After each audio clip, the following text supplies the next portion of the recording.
Hi, welcome back guys. This is your sensei, back with another fanfiction. This is the first part of What If Naruto Got Harem in God of War. Now before starting, please give this video a like and subscribe to the channel if you want more videos like this. Now let's get into the fanfic. Baldur, are you awake? Still not used to hearing that name? You'd think a man would have gotten over it by being reborn as a god, but no, some things never quite change from your first go-round. Even after nearly 7 years of hearing all of Asgard call him by his second name, there was still the faint pause, a brief flicker of confusion he hadn't quite mastered. HRMPH. Thoughts for later. It was warm, he was tired, and someone was trying to wake him from a very pleasant dream. A rather heady dream involving a certain trio of Valkyries and a rather pleasant evening he was looking forward to. Result: ignore the meddler, roll over, and pretend he hadn't heard her. Nope, not awake at all. A hand nudged his shoulder. Son, I need you to wake up. He batted at her hand. Go away, mother. I'm sleeping over here. He felt two firm fingers pinch his nose. Blue eyes snapped open, squinted against the sun. A familiar face stared back. He sat up and managed a sleepy yawn. Hey, Mum. Felt weird calling someone that at first, but he'd grown used to it over time.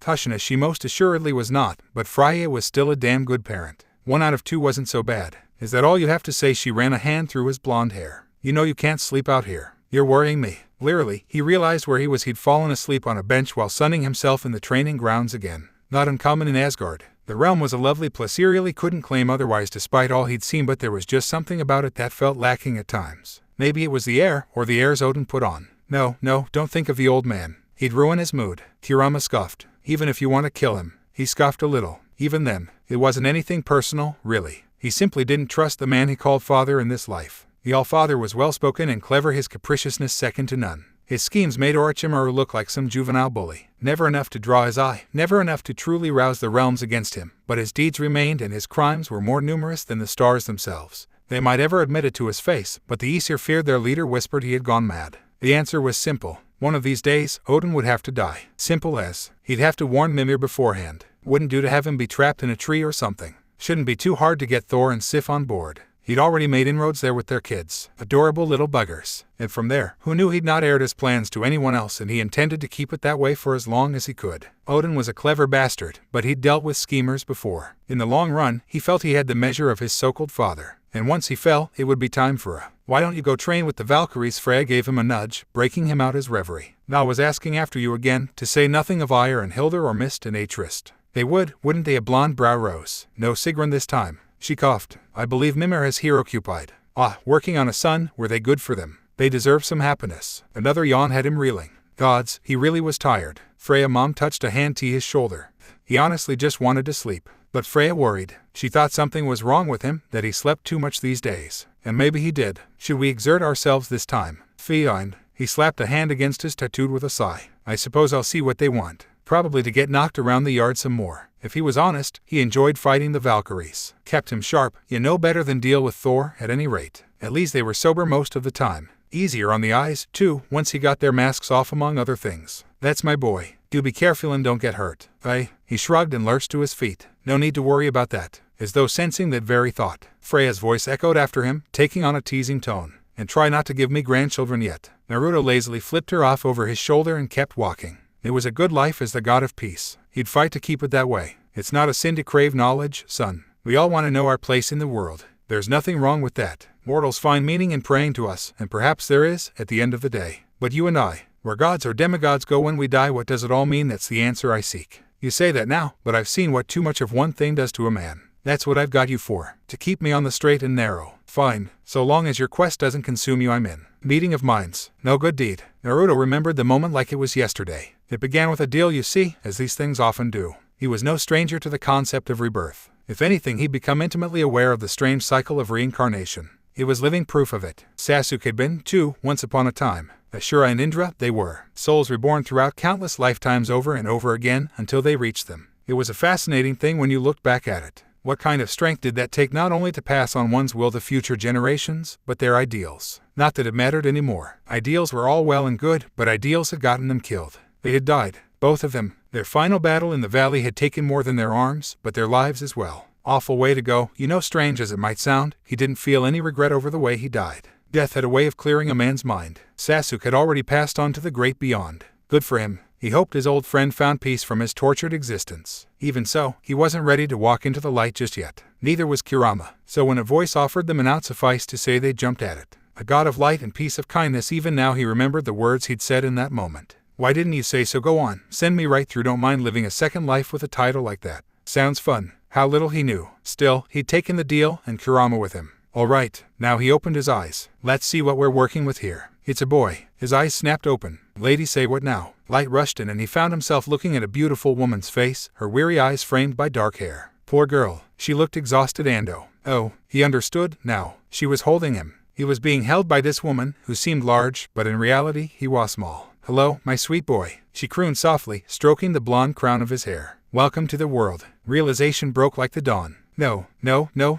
This did not just happen. You up. Had he possessed full control of this tiny new body of his, he would have rolled his eyes. As things stood, he merely huffed. Sneaky old man. When he'd taken the deal, he'd thought he would be reborn instantly near the age he'd died at the very least, not forced to start all over. Bit of a raw deal this. Speak for yourself. An angry rumble echoed at the forefront of his mind. It's cramped in here. I barely fit. Kurama, he strained to answer back. I'm not imagining you, right? I wish you were. This is torture. I won out. On that they were in agreement. He wasn't used to being sore-strained, swaddled up as he was. Yet for all that, he didn't feel any weaker. The spark of chakra still lingered within him. That, and something else. Whatever it was, it left his mind sharper than ever. He was aware of every instant, every sensation, of the faces looming over him. Having his memories wiped would have been a colossal disaster. He wouldn't be himself without them. Maybe a restart was just what the doctor ordered after all. Better that than a reset. He's silent. The woman's voice intruded on his thoughts, fraught with worry. Is he all right? Yuho. Thoughts for later. Right. Should probably make a noise or something. Well, it almost came out as a question. Thank goodness. Her face softened. Hello, little Baldur. Baldur, that was his new name. The old voice hadn't mentioned that. Still, the woman seemed so sad.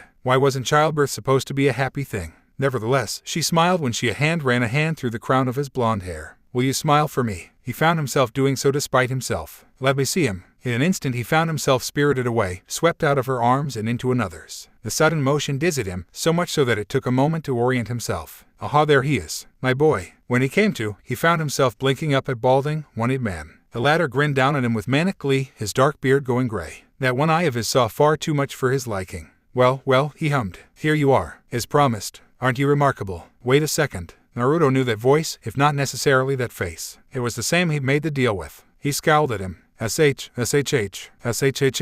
The man's smile softened a little in the face of his anger. Everything will be all right. I promise. We're on the same side. You and I, you'll be walking and talking in no time. He booped his forehead with one finger, his emotions burning bright even to his sixth sense. We're going to be working very closely together. A sigh echoed behind the two of them. You're acting like he'll respond, Odin. The old man, this Odin, only smiled. Perhaps he will, Freya. Let me see my son. Of course.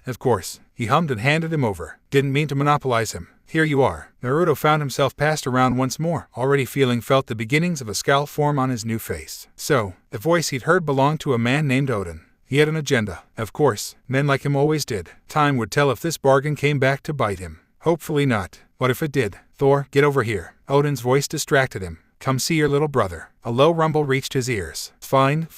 In an instant there was a third face staring down at him. A solid young boy, not quite a man, lumbered over to peer at him. Naruto noted dark eyes and red hair. The beginnings of what would one day be a great bristling beard filled his face. He's tiny. The older boy grunted. Gonna be a runt. Naruto slapped a tiny fist against his nose. Thor recoiled, terribly started. Hey, Freya smiled. Well, we know what he thinks of you. Now hush. I need to feed him. She pulled him close. It was then that Naruto realized something else. No one could understand him yet, or his protests. This time, his cry was far from feigned. Are you prepared, Lord Baldur? A low voice brought Naruto back to himself, hauling him out of the daydream. He blinked, crackled his knuckles, squinted against the sunlight, remembered where he was, what he promised, and just what he was meant to be doing. Right. He'd spaced out again, hadn't he? 10 winged women stood arrayed before him, warriors all. He wished they wouldn't wear their helmets. They really did look quite lovely without them. But that was neither here nor there. No, today was a day for teaching. Wow, he couldn't help but smile as he his blonde beard. 10 Valkyries against little Almi, I'm honored.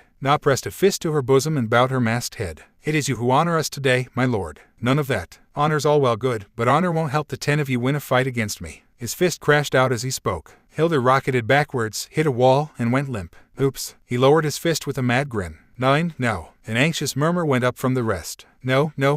That wouldn't do. Not at all. He lunged to meet them head on. Let the lesson begin. What followed wasn't as much a lesson as a mad brawl, full of wild wings, brutal blades, and flying fists. Ire, ever the gentle sort, bowed out first when he knocked the wind out of her. The sisters tryst and missed went next, flung out the ring, followed by Gunnar, whom he sent sprawling with a single swipe. Na gladly traded blows with him for a solid 3 seconds before he drove a knee into her gut, got a hold of her shoulders, and sent her spinning to the dirt. In less than a minute, their number was cut into 5. Less now, when Rhoda made the mistake of flanking him with Allrun, only to recoil as he grabbed them both and bashed their heads together. Their helms rang out with a sonorous crash. They slumped face first into the dirt, leaving but 3 of their number remaining. Kara smashed a fist into his face, the first to land a blow. He took it out of sheer curiosity, rode with, swept her legs, and kicked her into Jerdriful. Only Gondel remained. He ducked her weapon, blocked a shot at his gut, and swept around her. His hands closed around her wings and tugged in warning. Yield, she yelped. I yield. Great, he let her go, planted a palm against her back, and nudged her toward her sisters. That was great. You all endured a full 3 seconds longer than last week. That's an improvement now, go walk it off. Nah, I want a word with you tonight about your footwork. His mother's handmaiden tugged off her mask, took a step forward, nodded.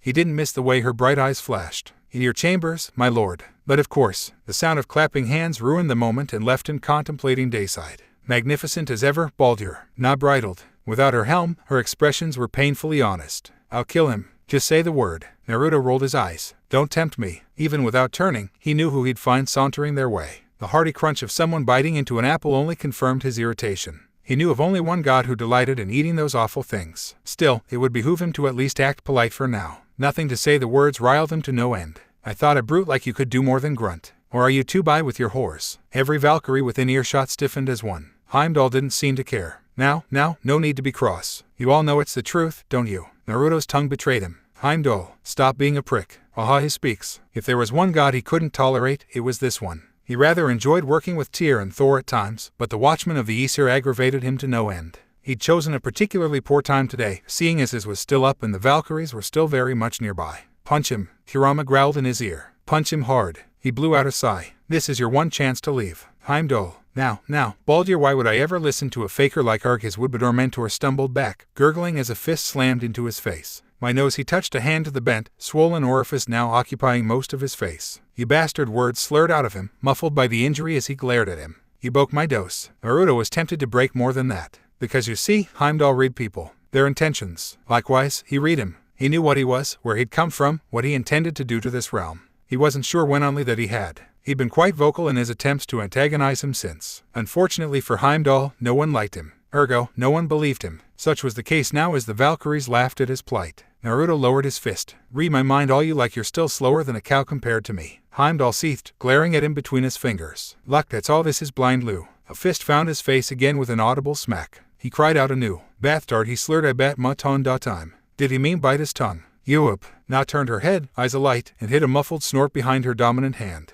Luck. Naruto had no need to shelter any such of his smile. What do you call the second time then? Heimdall snarled and spat at him. Wait until I tell the Allfather, son or not, Odin will be sure to punish you for this. He was still snarling when a third punch caught his chin and sent him flying into the distant wall of Asgard. He struck it with an audible crack. Were one to possess superior vision, which every Go and Valkyrie certainly did, they would have seen the stunned Aesir god tumble all the way down to the ground. More than let out a ragged cheer at the sight of Heimdall's humbling. Na sighed and ran a hand through her dark hair. You do realize that won't kill him. He's going to be absolutely insufferable now. Naruto rolled a bare shoulder. Not my problem. Shall we go? She looped her arm in his. As my lord commands. Upon the snow, Hammett met anvil. Once, twice, thrice now, time and time again it crashed down to strike the metal beneath, battering smoldering steel into the desired shape, banging out a steady cadence with speed and skill that would have been any sane smith's wet dream or nightmare, given how quickly the dwarf before him was working. Come to think of it, any sane smith would have been head over heels to have an Aesir god in their shop, too. But these two were far from sane now, weren't they? Their work was famed across the 9 realms, their craft legendary, their wit unparalleled, despite their peculiarities. They had forged all manner of things throughout the years, wonderful weapons and terrifying tools, amazing armor and splendorous shields, known by kings and gods alike. Had he a say, Odin would have happily locked them up and forced them to smith for Asgard all day, which was precisely why he'd sought them out here, in their little home away from home. He had no need of bootlickers or lickspittles. These were neither. So you're that Aesir pup what been running around the realms with Tyr,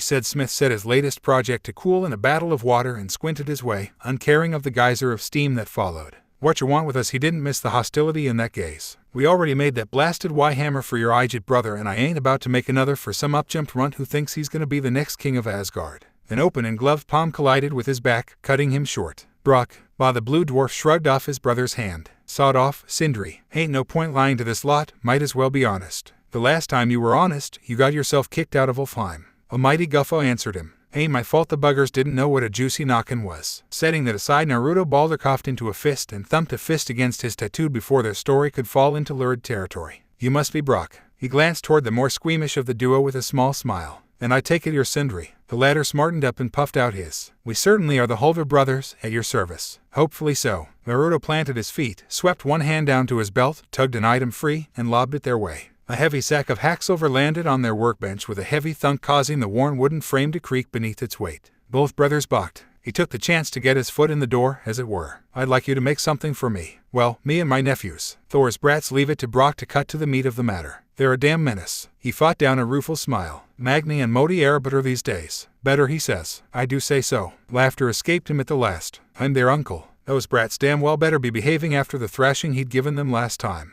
They would have killed that Vanir god if he hadn't stepped in. Magni had a good head on his shoulders. It was just a matter of steering him in the right direction. And if Modi was acting up again, he'd have words for him. Wish for peace, prepare for war, his tear said. But that was neither here nor there. Work to be done and all that. Brock sniffed. What's in it for us? Aha, curiosity that was the way to their hearts. Besides money, fame, glory, a chance to correct your mistake. The Hulver brothers exchanged a terse look between one another. Naruto couldn't help but commiserate with them. Theirs was an old argument. He could see it in their eyes. It wasn't unknown to him. Thor was getting a little too swing-happy with that hammer of his these days. And Mjolnir was a famous weapon to be sure, but unfortunately it was also a very powerful weapon. In the hands of the god of Thunderwell, the less said about it the better. He had his hands full trying to keep his big bugger of a brother from slaughtering every giant he could get his mitts on. Hence the reason he was here. Indeed, he could already see Sindri warming to the idea. You're not the first to suggest that, Lord Baldur. No, interesting. He could broach that topic later. For now, he had a task to attend. Best be quick about it while Odin wasn't watching.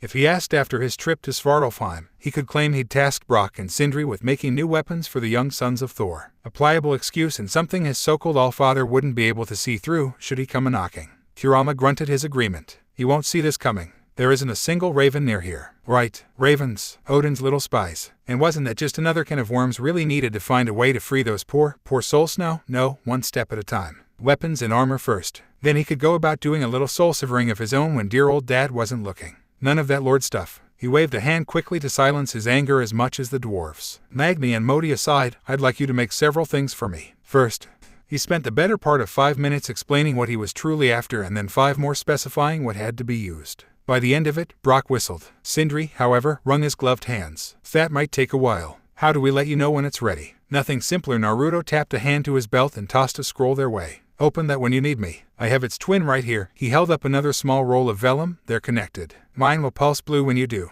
As to how I'll find you, well, I have my ways. Brock planted both hands on the table. We'll be needing the of a god for all of those things you mentioned. Especially last one. Naruto made to bite his finger. Nuha. The Azure Vulgarian waved him down. Gotta be fresh. Lady prefers it that way. Oh, how awfully demanding, this lady of yours. When do I get to meet her? Brock shook a fist at him. When she's good and ready, bucko. All right, sore subject. I'll let it be. He'd expected as much. A lady of the forge could be eccentric. Not even Odin knew what she looked like. Yet another thing he'd talked his father out of. Honestly, it was like watching a child. Take your eyes off him for 1 second and he could get to all manner of trouble. If this was what Mimir had to deal with every day, he pitied him. Hopefully he could keep him occupied until he returned. Which he should. Soon. He set a hand to his hip. We're all set, then. Should be. Brock shrugged. Come back when it's done and you'll get your money's worth. Sindri perked up suddenly. Speaking of which, might I have a moment of your time? A blonde brow rose. We're talking now, aren't we? Not here. Brock grunted his acceptance. Fine, make me do all the work. Naruto let the germophobic dwarf lead him to an adjacent room one a good distance from the forge. An ugly feeling rose in the pit of his stomach. More secrets?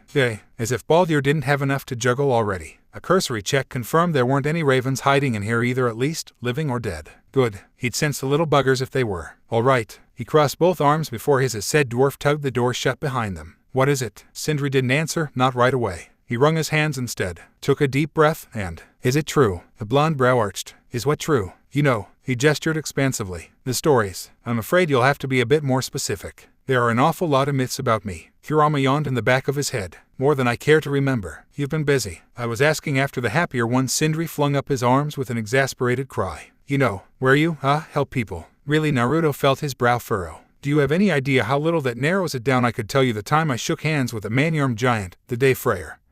and I got ourselves soused and fell into the light of Ulfheim, or the night Skadi and I. Wait, Sindri raised a finger. The Skadi is in Lady of the Hunt, pale skin, hair white as snow, and ice blue eyes. That Skadi. We've met. Kurama guffawed openly. Met, he says. As I recall, it was a fair bit more than that. Naruto coughed into a fist again, this time to hide his burning flush. The Lady of the Hunt had proven rather persistent, for a frost giant. Almost frightfully so. He'd never met a woman more determined in his first life or his second. Nor more beautiful. Try as he might, he just didn't know how to deal with someone like that. Surely she wouldn't think to search for him here in Svartalfheim. No, surely not. He'd be in and out again before she so much as got a whiff of him. Don't give me that. You're fond of her, wouldn't have healed her, old man, if you weren't. Small wonder she's after your hand. Much to Odin's chagrin. Kurama laughed at him. Chagrin, was it? I believe he said the two of you would make beautiful children together. Only because Skadi turned him down first. Freya had harsh words for him after that. Can we get back on topic? Here Sindri's voice plucked him from his musings. What I'm asking is, well, you can heal people, can't you? His face closed down. No, I can't.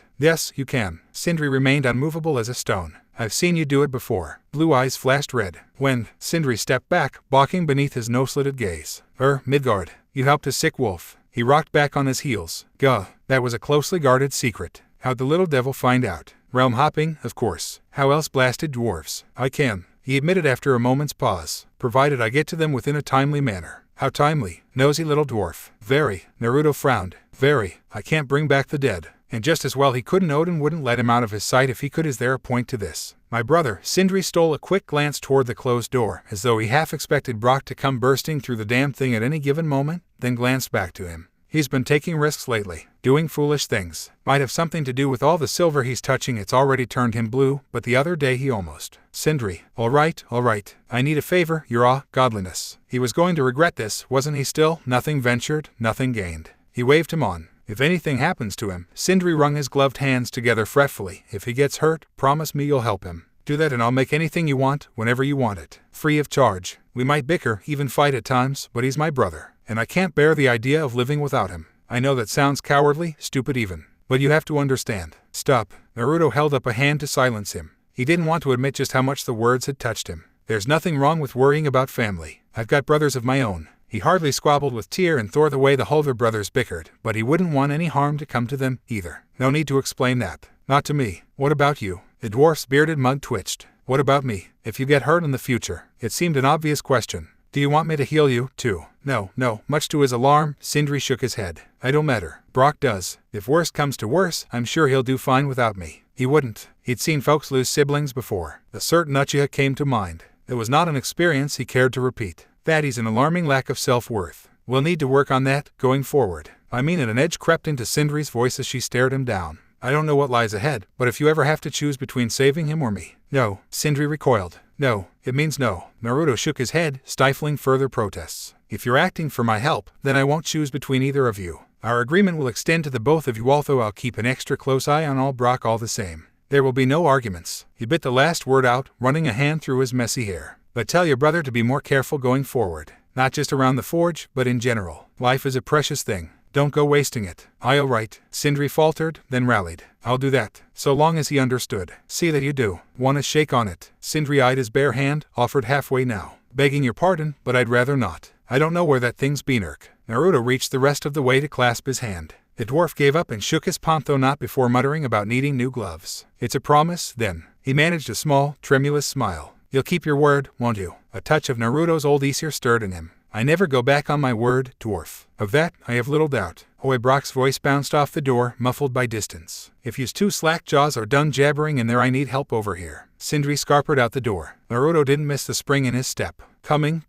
Naruto trailed after him at a sedate pace, letting the distant clamor of the dwarves wash over him. He found it oddly peaceful. To be so consumed by the desire to create something to protect someone that you lost sight of everything else in front of you, well, truly, he envied the dwarves their single-minded work. The hell were you talking about anyway? Brock asked. Sindri intervened quickly, bless his worrying heart. Just ingredients. Speaking of which, project like this needs some quality scap slag. Might have to get our hands dirty. Sindri gagged. Oh gods, I'm gonna be sick. Naruto smiled as their banter carried on into the inane. He didn't miss their smiles. At the end of the day, you didn't choose your family. Family chose you. I'll leave you to be. See you soon. Another day, another disaster averted. Naruto cracked his neck as he emerged from the realm gate. He barely paid mind to those he passed. More than a few Asgardians bowed his way. Others shouted his name and he waved half-heartedly to those in return, but his thoughts had already turned inward. His feet carried him forward on an unerring path home. He was glad to put Svartalfheim behind him, glad to have commissioned the Hulder brothers while he had the chance, glad to be one step closer toward his penultimate goal in securing peace for the realms. Now it was just a matter of waiting.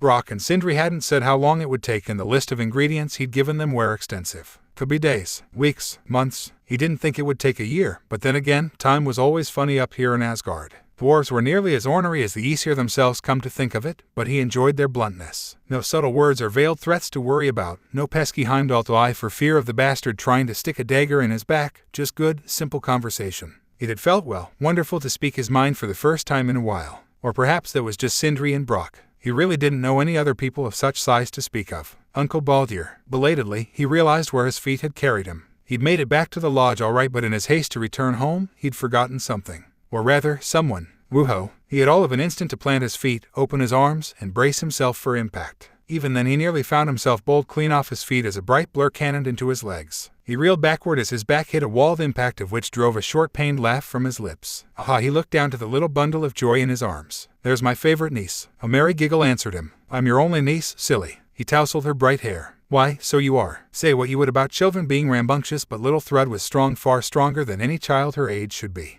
Only 7 years old and she already packed a punch. He supposed that was testament to her parentage. Damn girl was going to be powerful when she grew up. Hopefully he'd be around to see it. You just missed Uncle Tyr. She raised her arm, and he glimpsed a silver, round discus of metal there, inscribed with foreign runes. He got me a shield. Sounded like something Tyr would do. Always on the move, that one. And where did he go? Her little face screwed up, trying to remember. Said something about Alfheim, that she bobbed her head in agreement. He said the dark elves and the light were being icky again, and he wanted to put a stop to it. That sounded just like him. The ghost of a grin dimpled his face. I very much doubt he used the word icky. Little Thrud huffed. I can't understand being words. Okay, sides, it's not important. He always gets me the best toys. That's what matters. Only because he traveled to all the best places. Well, if he's your favorite, then I guess you won't be needing the gift I got you. Her eyes widened. Gift. Yup. Naruto mussed the wild mane of her hair one last time and plucked another pouch from his belt. Fresh sweets from Svartalfheim. But if you don't want them. I do. She hopped in place, little arms reaching, grabbing, fall just short. I want best uncle ever, please, please, please. He held it just out of reach. Better than Tyr. Way better. That a girl. He let the bag drop.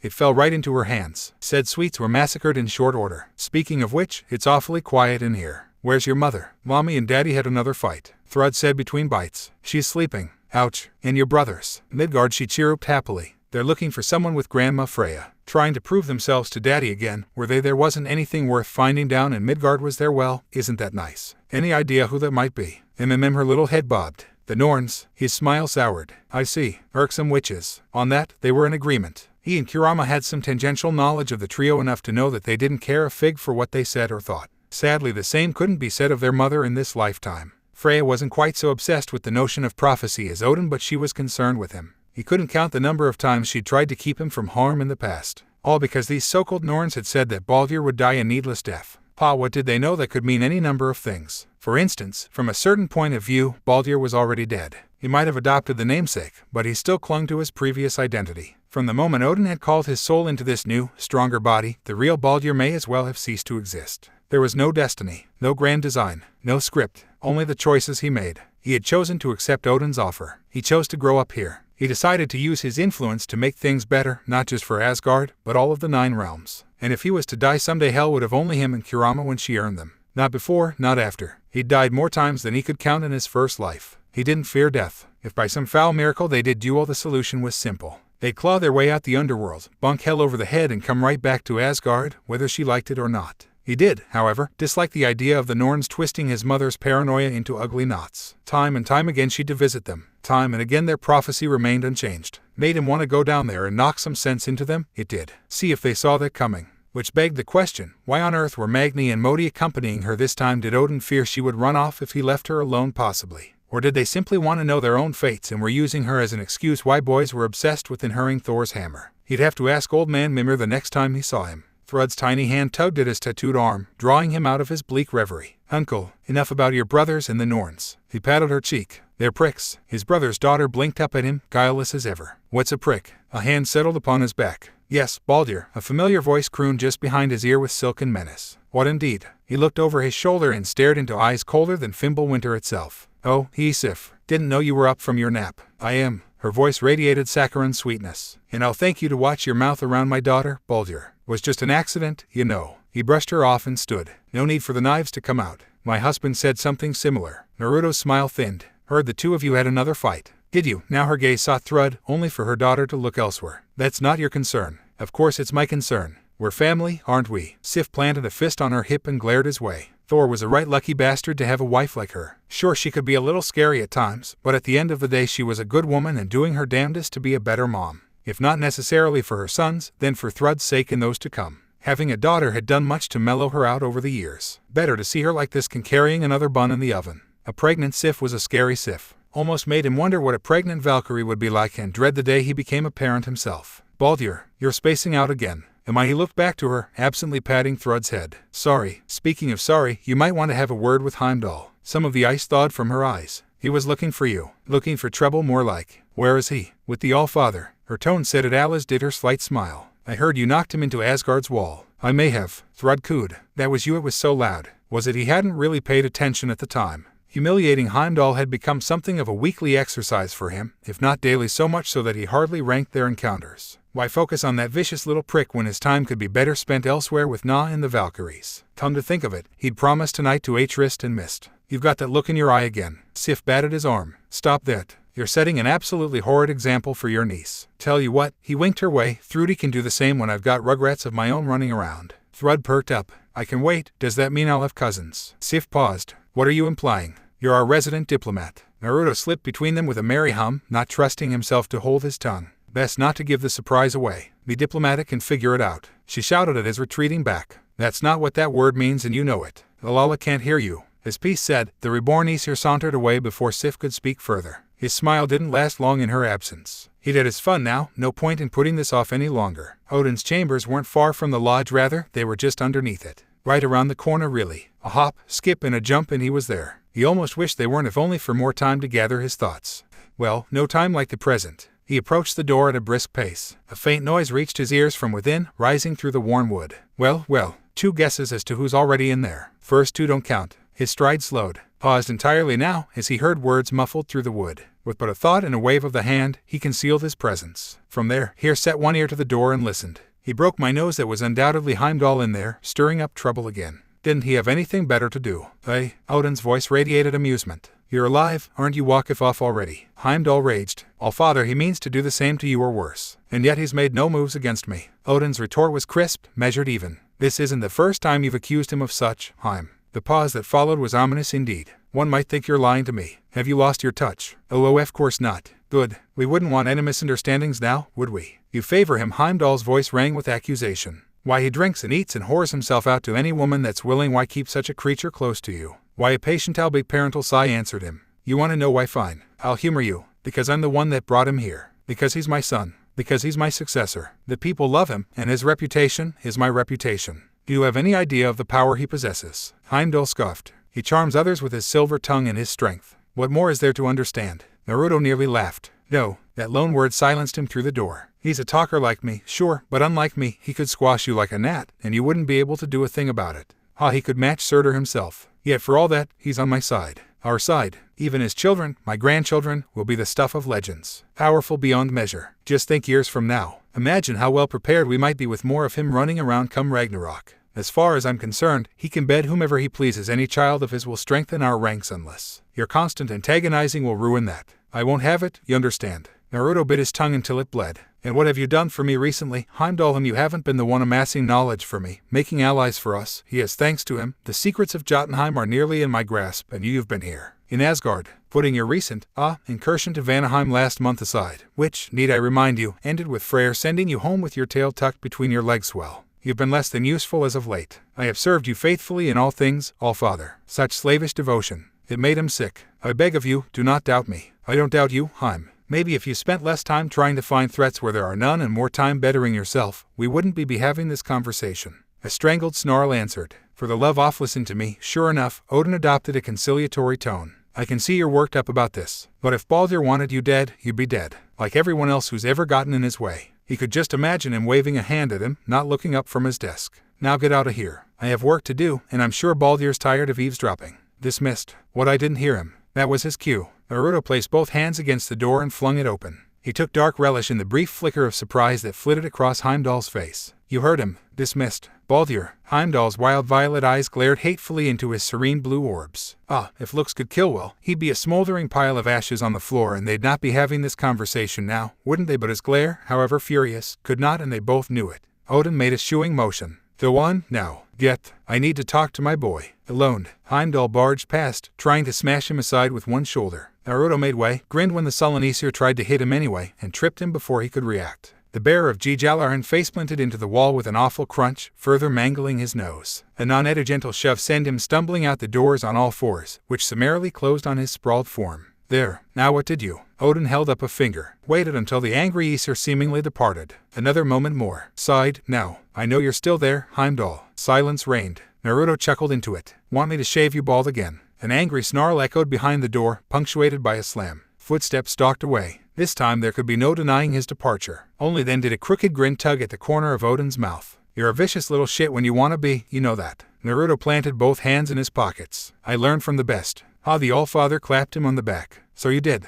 How was your trip? He couldn't be sure if it was a trap or not, maybe a test. Best to run with the story he'd crafted and hope for the best. Better, now that their world mill's finally up and running. He ran with his given excuse. Svartalfheim will prosper thanks to that. Odin pulled a face. Will it? Now. Dad, no. He drew him back before he could reach for one of his ravens. You promised to let me handle this. Marching an army down there will only make you more enemies. We have enough of those. Give it time. Let them see you for who you really are. Monster. Coward. Killer. But he didn't need to know that. Odin planted a hand on his desk and looked away. Time's in short supply these days, Baldur. He lifted his chin to stare him down. Then we'll make more. Odin's good eye met as neither moved. Not for the first time, Naruto wanted to give the Allfather a good hard shake. In many ways Odin could be like a child at times. His first instinct was to destroy anything or anyone who dared oppose him. Often, but not always. Other times he could be clever, subtle, insidious. It often fell to him and Mimir to protect the man from himself. And if they couldn't, well, sometimes you had to put old dogs down. Time would tell if it came to that.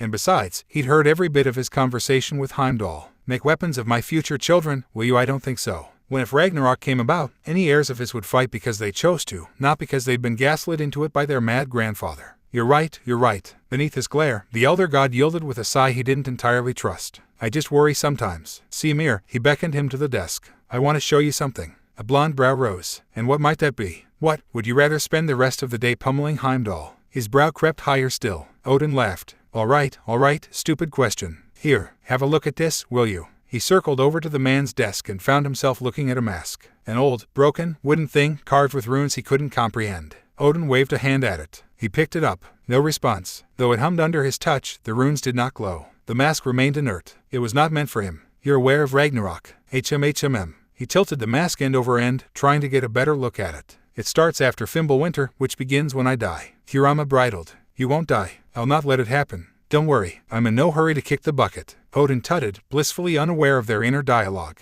Awfully blasé to talk about your own death. Even for you. Mom's busy with the Norns. She won't mind. Your secret is safe with me. Not even a hint of surprise on the Ravenpecker's face. Odin knew where she was, then, which implied he'd been the one to send Magni and Modi with her. Even gods don't live forever, boy. True. He set the wooden mask down with a sigh. Reckon I've got a few hundred years until I'm anywhere near old enough to kick the bucket.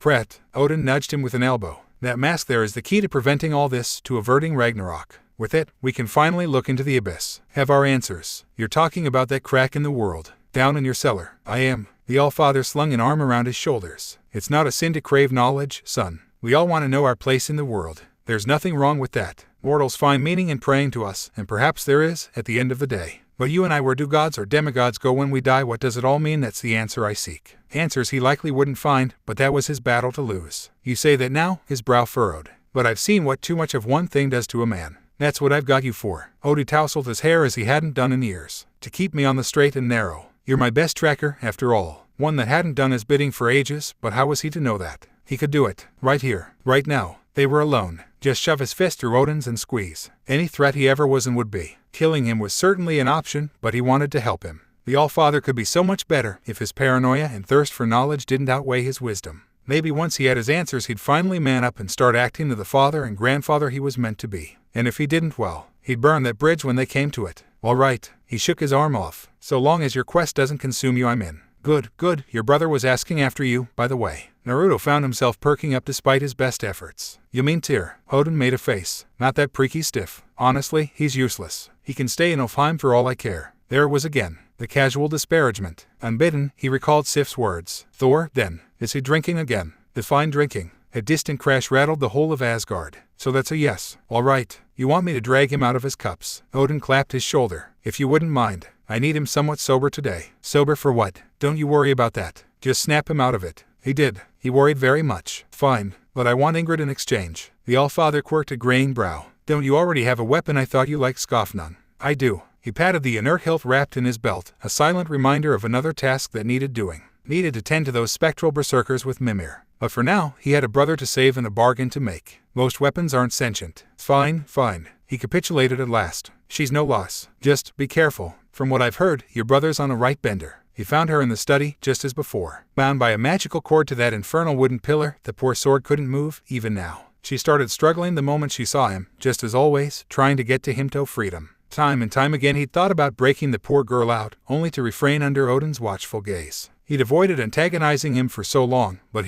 now he had the perfect chance. She'd been here for as long as he could remember. He didn't even know who her original owner was, save that it wasn't Odin. The old man always got awfully embarrassed whenever he brought the subject up. None of that mattered now. Sure, the Hulver brothers had agreed to forge him 3 things, but in his experience one could never have too many weapons or armor. And besides, he rather liked his little talks. In many ways her consciousness reminded him of a small child, which made her captivity all the more distressing. You didn't tie a kid to a pillar. Hey, sweetheart. He ran a hand over her trembling hilt. Still here? Ingrid chimed mournfully, and his heart went out to her. Wanna get out of here? She perked up, all but vibrating in place. I'll take that as a yes, then. Yes, yes, yes. Her words rushed his mind in a series of happy chirps he could barely understand. Sentience to be sure, but not fully grown. Definitely didn't feel right to leave her like this. All right, hold still. He flicked a knife out and set her free. She shot upright, bobbed in the air with a merry cry, then cut circles around him, humming happily. Freedom. He held out her sheath, given to him freely. Hop on in. Ingrid all but leapt into his grasp. Thank you. You're welcome. Hirama grumbled deep inside him.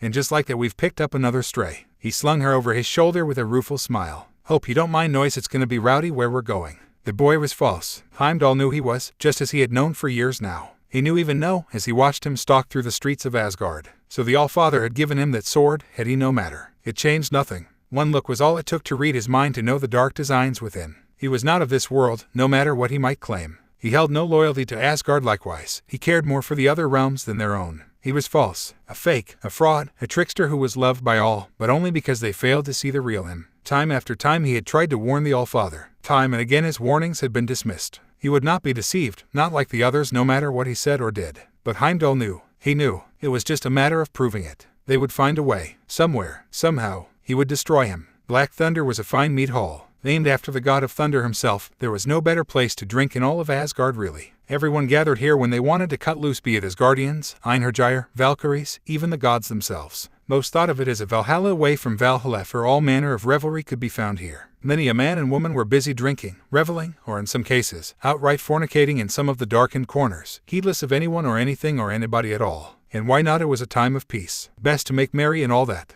If they kept it like that, Asgard might have some new warriors running around in the coming year. The bouncer took one look at him and Ingrid, grunted, then summarily waved them through without checking them. Youngsters might have to drop their weapons on the table with the rest, but not the sons of Odin. Godly privilege and all that. Crowds parted before him as he threaded his way deeper into the mess. Hands clapped his back. Warriors chanted his name. Nor was he the only one here. He spied more than a few unmasked Valkyries among the gladdened throng. Now was armor sling a brute twice her size and winning handily for it, while Hildur danced drunkenly atop a table, golden braids swaying with her hip, wings drooping, a tankard in each hand as warriors cheered her on. He even spied young Ire near the entrance, patching up a poor bastard who'd had one too many and bashed his head on a table. Not one of the Einherjar, but immortal at that. Bless her heart. But they weren't his goal, and so he pressed on. His patience was rewarded soon, and not how he wished it soon wasn't. Sure enough, he found Thor in the middle of it all, hunched over a table with tankard in hand. Right where I thought you'd be. He plunked down on the seat beside him. Had a bit of a rough day, did we? Baldur bleary blue eyes blinked up at him. What are you doing in here? You shouldn't be here. Yet here I am. He spread his arms. What are you doing?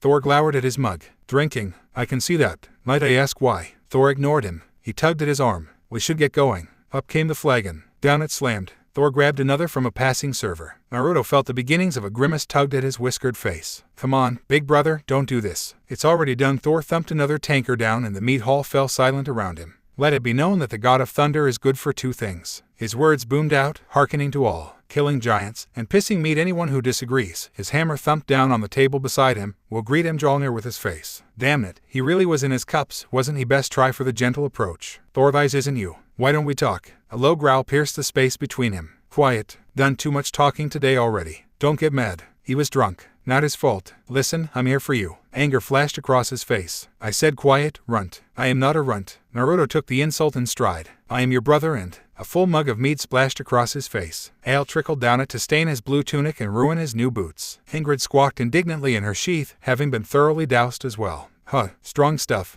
A mortal would have been soused on the spot. As an Aesir, he barely felt the buzz. All around them, the mead hall went silent. Naruto took a deep breath, swallowed it and wiped his face with the back of his hand. I'm going to pretend you didn't do that. Exasperated sighs and groans went up from the mortals, gods, and Valkyries alike. They'd expected a fight. Pity they weren't going to get one. Where's the fire in you? Thor must have realized it too because he harumphed and shook his now empty mug his way. You've been hanging around with Tyr too much. You used to love fighting, you were always good for a scrap. He sighed. I still do and I still am. The god of thunder sulked. Got a funny way of showing it. Ingrid peeked out her sheath and trilled Thor's way. Rude man, you're mean. Thor couldn't understand her language, but he heard the noise all the same. Is that who I think it is? When do you get her? Just today. Baldur. A bleary grin stretched across his brother's face. I've got an idea. Want to see which is stronger, your sword or my hammer? Mjolnir perked up on the table. Ingrid tried to wriggle out her sheath completely. No.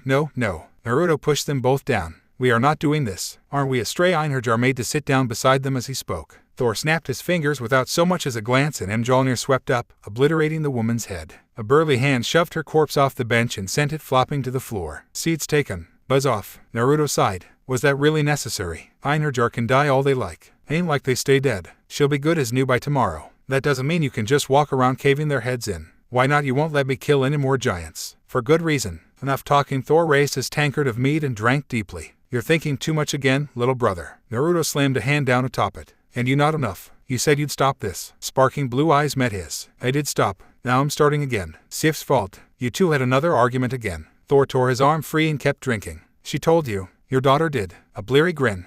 Thrudish has got a good head on her shoulders. Smarter than her old man. He lifted his mug to drink again. Naruto swatted it out his hand with a lazy backhand. It flew across the mead hall, bounced once, and shattered. The Einherjar fell silent. Thor growled and lurched to his feet. Listen, you. No, he grabbed him by the beard. You listen to me. Look, I get it. You screwed up. But you can be better than this. You have to think about little Thrud. Easy for you to say. You're the favorite. You ain't a father. Thor glowered down at his hands. He could still see hints of dried on them from some endeavor or another. You don't know what it's like. Yes, he did. And he wanted to punch him so damn hard for making him think of Odin right now. But doing that wouldn't change anything. Everyone was watching them, waiting for their argument to dissolve into a brawl one he wasn't in the mood for. A fight here would drag everyone else in, mortals, Aesir, and Valkyries alike. And then where would they be, hungover and regretting their decisions? No, instead, he released his brother's beard and shoved him back, but I'm about to. That sobered Thor right up. The hell you say? Well, Naruto scratched the back of his head. Apparently Valkyries can bear children after all. Who knew? Not him. I may have been a Bitoverigger. No way. Thor shook his head, drunkenly defiant. Can't be true.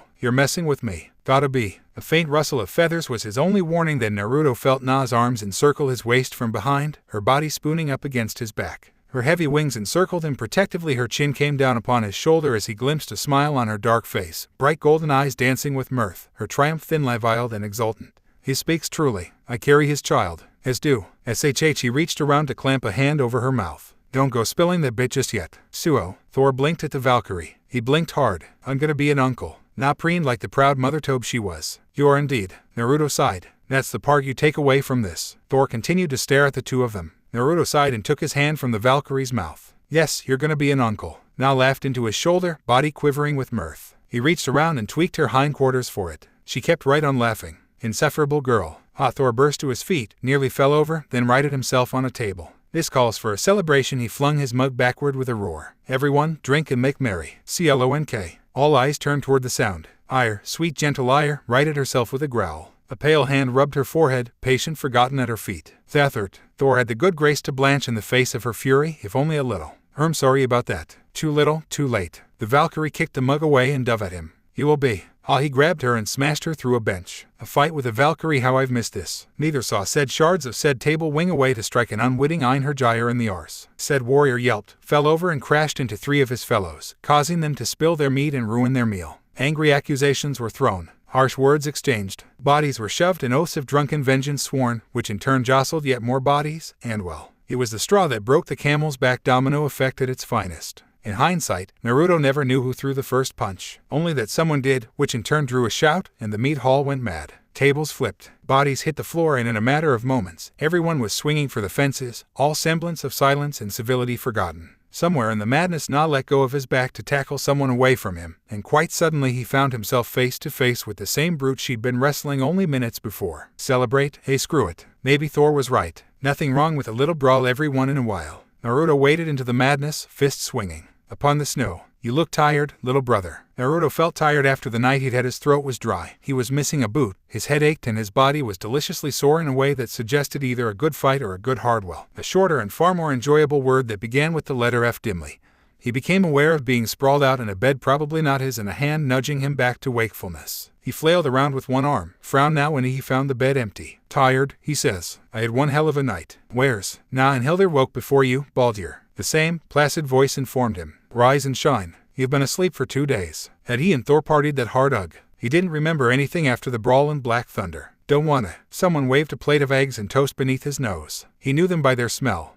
Never mind. I take it back. He creaked his sleep-gummed eye open, only to groan and close it again when sunlight slashed at his face. Is that really you, Tyr? In the flesh. Eat slowly, now. He was going to have to open his eyes, wasn't he? Naruto heaved a sigh, and as he was bade, his half-brother pressed a tankard of water into his hand and he guzzled it greedily. From there it only took him a few moments to polish off breakfast. Only then did he raise the plate and likewise his gaze to meet his savior. Sure enough, a bemused Tyr smiled back at him. Better. Brings you back? No, never mind that. He climbed to his feet and stifled a yawn with the back of his hand. How was Alfheim? Tyr's face said it all, even if his golden Bifrost eyes didn't. Not bad. The god of war shrugged with one shoulder. For a time I thought I would succeed, but well. He heaved a sigh and looked away. Both the light and dark elves are more firmly entrenched in their ways than I thought. What I thought was an armistice proved nothing more than a ruse. Within a week, they were fighting again. And what of you? How fares our father? Has he been stirring up trouble again? Naruto winced despite himself. There was no point in lying to Tyr. He longed to see the best in people, but he wasn't stupid. He certainly wasn't afraid to pick up a weapon and cut through the bullshit when the situation demanded it. Even so, he couldn't help but look away. Can't say he hasn't. Baldur. All right, yeah. He palmed his face. He's been surly. Wanted Thor for something yesterday. Dunno what. Probably something to do with Jotunheim. Again, no response came. Tyr, you all right? Though you're acting strange. Just thinking of the future. A heavy hand settled on his shoulder. Look after them, won't you? A bright brow furrowed in confusion. Look after who? You'll know when the time comes. In any case, father wants to see you. That's why I'm here. Rough night, Baldur. Did the bruises give it away? Naruto raised a middle finger in a sarcastic salute as he staggered into Odin's chambers. The All-Father looked particularly smug about that last bit, but beckoned him forward nevertheless. Even a blind man could see that he was distracted by something. His emotions betrayed him, and his eagerness more so. A map lay sprawled over his table, one he didn't recognize. Curiosity reared its ugly head. All right, he yawned. I'm here. What do you want this time? There's a stranger in our realms, son. Well, that's not so surprising. Another god. Greek. His world ground to a halt. Come again. Odin rasped out a chuckle. Got your attention there, did I? He had. The Greeks were legends, myths. Even Tyr had limited interactions with for good reason. Zeus and his lot were an arrogant bunch. Many of his kin claimed to be so much smarter, so much more enlightened than all others. What could possibly bring one here to their shores? Moreover, why are you telling me this? Ingrid poked out of her sheath upon his back, trilling something similar. Because Odin stabbed a finger into the map. They caused quite the stir before went into hiding, masked their presence shortly after their landing. They might be a scout. Or not, Naruto interjected. Or not, Odin assented with an annoyed huff. Regardless, they're up to something, and no one can find them. But you was good. I swiveled, pinning him where he stood. You're my best tracker. You can find anyone, anything, if you put your mind to it. True, his sensing abilities and Kurama's were nigh unparalleled and second to none, but he didn't like where this was going. This sounded less like scouting and more like he was hunting this newcomer, hunting them as one would a prize deer with full intent to bring it down. I'm hardly going to hunt down and murder another god for trespassing. Not asking you to. Odin's reply took him aback, as did his smile. Go, see what our young god is up to. Invite them to Asgard if you can and wring some answers out of them while you're at it. You think they might have a way into Jotunheim, don't you? It's a possibility. He didn't miss the eager note that threaded its way into Odin's voice. They may have a means of travel we haven't considered. Naruto forebore the urge to sigh. Even now Odin hadn't let go of his obsession with the giants and Ragnarok. Rather, he couldn't. Prophecy dogged the All-Father's step. He didn't see why. If this precious prophecy was to be believed, that great cataclysm was a ways off. Hundreds of years. Why fuss over something that hadn't happened yet? He simply couldn't see the appeal. And if I can't reason with our new friend, now don't you worry about that. Odin's nonchalance set off all manner of alarms in his head. What matters is the effort. Fine. His bare shoulders slumped with a sigh. Better me than Thor. I'll do it, I'll find them. Odin clasped his shoulder. That's my boy. I need come around. Where did you last see them, anyway? Funny you should ask. The ghost of a smile touched the corner of Odin's mouth. It was the only warning he received. I'm sending you there right now. Naruto bridled. No, don't you dare use your foul to drop me off in the middle of nowhere, Ega. Ravens swirled around him. Lion. He fell from the sky, plunged headlong into a body of water, and came up swearing. Every time he splashed furiously, spitting like an angry wretch. Why does he always do that? Righting himself, he flooded his arms and legs with chakra and pulled himself upright. A mighty shake divested him from the worst of the water, the rest sloughed off him as he stumbled to shore. A familiar scent reached him as he walked, causing him to wrinkle his nose against it. He knew that smell, pungent and thick, a wretched humidity in the air, the verdant tress and lush forest surrounding him. He could hear animals chattering off in the distance, broken by the cries of birds winging overhead. A brief glance at the skyline and his surroundings only served to further confirm his initial concerns. Vanaheim. What in the Nine Realms was a Greek goddess doing in Vanaheim? Enjoying the scenery. Ingrid trilled miserably in her sheath. Don't like water. Yeah. He reached back to pat her hilt. Sorry I went and got you wet, kiddo. Shaking the last of the river water away, he knelt and grasped some of the loamy soil, running it through his fingers. The realm of the Vanir wasn't one he'd visited often despite it being Mother's home. He'd only ever been a handful of times on tasks for Odin, usually collecting small things, relics and the like. He'd never lingered for long, and now he almost wished he had, if only because he had no idea where he was or where to start. Does it matter? Just find this god and call for Hyugen. He'll come. Kurama had a point, he supposed. He could feel a shift in the air. Now that he knew what to look for, it was a simple matter of closing his eyes, drawing on the natural energy in the air, and golden eyes burst open, lids rimmed by orange dust. There, he saw it, off the beaten path. Footprints. Rather than lead out of the water like this, they started suddenly, leading into the jungle. He knelt to examine the tracks. They glowed a bright white gold to his sixth sense, still sparking with latent energy. Slight, small. Whoever they were young. But who could it be? Tyr hadn't been off visiting the foreign plane for quite some time, and even when he did, he never brought visitors with him when he returned. Which begged the question, how had another god found their way here? It wasn't impossible, he supposed, but for them to suddenly appear, as though cast from the sky itself. Well, that made a man curious. Rolling his shoulders, he adjusted Ingrid's sheath on his back and waded into the brush. Ferns parted before him, but he paid them little heed. His gaze remained fixed firmly on the footprints. They wove a winding, meandering path through the brush, a stride that bespoke of uncertainty to his certainty. Whomever they were clearly disoriented, tired, perhaps even wounded. Spattered the next bush he passed. His stride lengthened, devouring the distance, abandoning all pretext of stealth. He found yet more spattered across the dirt as he followed the footprints. His heart quickened. Were they dying, bleeding out at something managed to hurt them? An arm looped round his shoulders as a sword tickled his throat. Don't move, a furious voice hissed in his ear. Who are you? Did he send you? Foolish of you, Naruto. That's what you get for hyper-focusing on something. All right. He sighed to Kurama as much as his captor. Let's not do anything we'd regret. Why don't we just talk this out? And he drove an elbow backward while speaking. In the same instant, Ingrid burst from her sheath and smacked her hilt against their kidnapper's head. The result spoke for itself. His captor folded behind them with a pained gasp, allowing him to reach back and claim their sword for himself. Lighter than he thought. It would serve. With his free hand he snatched Ingrid out the air, brought his borrowed blade to bear, and laid it atop her, effectively trapping his foe's throat in a scissoring motion. The slightest twitch or movement on her part would lop her head clean off. How about you don't move, missy? For he found himself looking upon a girl. Not a woman, but someone who was little more than a child, an adolescent scarcely out of their teenage years. Long dark hair framed a startled visage fro which stark green eyes shone, her cheeks adorned with pale gold jewelry. He caught the faint glint of armor beneath her white robe and little else, because before his very eyes the poor thing started to cry. Please, wait, I beg of you. Her voice rose in a plaintive plea. Mercy, I meant you no harm. His grip wavered, but he didn't let her go. Who are you? She bit her lip but didn't look away. Couldn't, with his blades holding her fast. I am Athena. She spoke at last, her voice scarcely a whisper. Goddess of wisdom. A blonde brow rose. Don't seem very wise to me, missy. Yes, well, she huffed. Today has been a rather strange day. I'm hardly in top form and I thought you were hunting me. He was. He wisely chose not to say that. You could stand to be a bit friendlier. I beg your pardon. She tried to bow her head, then thought better of it when she remembered her position. I'm afraid a trick on my Poseidon's part landed me here. Her smile soured a little as she spat his name.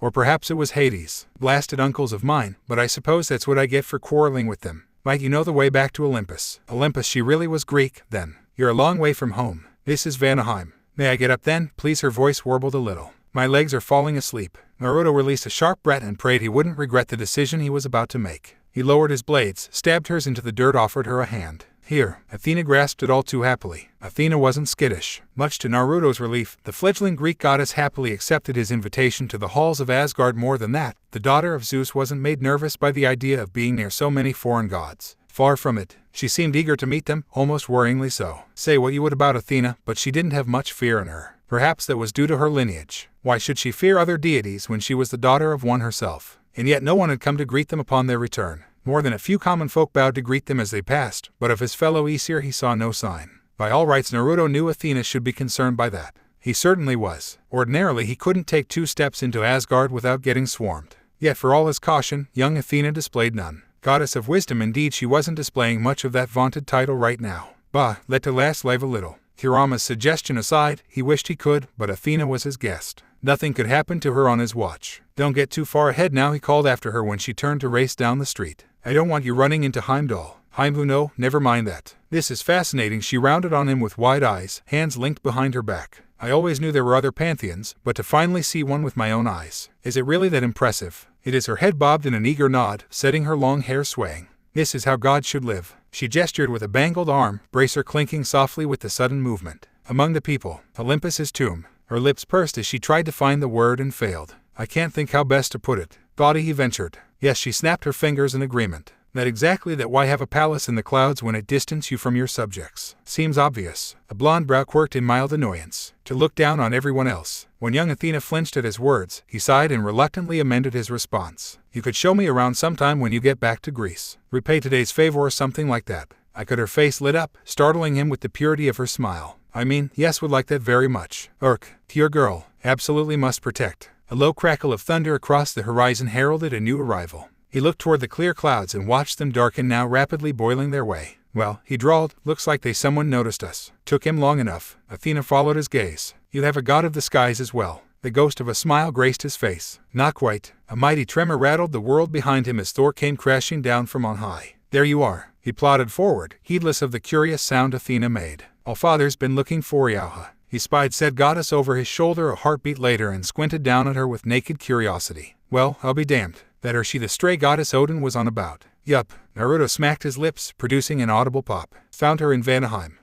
Thor blinked. Guess that's what the old man's beard in a twist. You up? I thought she'd be bigger. Athena absolutely hissed. I beg your pardon. Careful now. Naruto thrust an arm between them before they could come to blows. Be nice. She's quicker than she looks with that sword of hers. HRMPH. Whatever you say. His half-brother didn't look much convinced by his reasoning. What's she the god of, anyway? Flowers. I am the goddess of wisdom and war. Athena put in with eerie calm. And you will not speak to me that way. Ha! Thor barked a belly laugh. Warrior, you couldn't find your way out of a wet paper bag. You're no match for the god of thunder. God of thunder, you say? A dangerous look danced through Athena's eyes, hinting at potential yet untapped. God of hammers, more like. The young goddess suppressed her ire a moment later and adopted a wan smile in its place. My lord father might have something to say about that. That at last got a grin from Thor. Your old man's welcome to get off his ass and try. Hey, Baldro. Naruto ruthlessly elbowed him in the gut, drawing a grunt and a glare from the bearded brute besides. The hell was that? For I can feel that. You're being rude. Another elbow cut him off. Knock it off. Nah, the bearded brute shook his head. Just being polite. If I was being an arse, she would have met Mjolnir with her face by now. Thor. Yeah, stop poking her. Fine, spoilsport.